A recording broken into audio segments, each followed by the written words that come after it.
গত 6 আগস্ট পাকিস্তানের উড়াল দেওয়ার কথা ছিল বাংলাদেশ দলের, তবে দেশের পরিস্থিতি স্বাভাবিক না থাকায় তখন দেশ ত্যাগ করতে পারেনি মুশফিক মুমিনুলরা।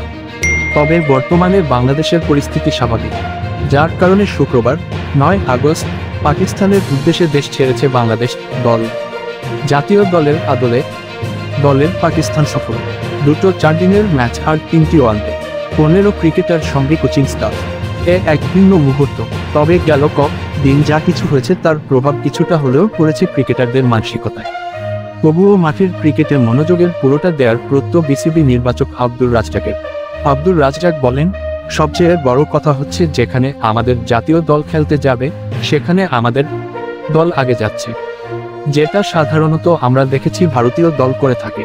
যখনই কোনো দেশে জাতীয় দল যায় তার আগে ওরা দল পাঠিয়ে দেয়। রাজ্জাক আরও বলেন, যদি এমন কেউ থাকে যে অনুশীলন করে দলে নেওয়া যায়, তো আমাদের ক্ষেত্রেও কিছুটা ওরকম। অনেক ছেলের জন্য পাকিস্তানের কন্ডিশন নতুন হবে, যারা আপকামিং ওদের জন্য কন্ডিশনের পরীক্ষা দেয়া আমাদের প্রধান লক্ষ্য। পাকিস্তান পৌঁছে 2 দিন অনুশীলন করার সুযোগ পাবে বাংলাদেশ। এরপর আগামী 13 আগস্ট প্রথম আনঅফিসিয়াল টেস্টে পাকিস্তান শাহিনসের বিপক্ষে মাঠে নামবেন মুশফিকুর রহিমরা। এরপর 20 আগস্ট থেকে শুরু হবে দ্বিতীয় টেস্ট।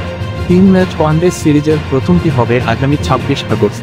একদিন অনুশীলনের পর 28 আগস্ট দ্বিতীয় ওয়ানডেতে মাঠে নামবে 2 দল। সিরিজের শেষ ম্যাচটি হবে 30 আগস্ট। সবকটি ম্যাচেই হবে ইসলামাবাদে।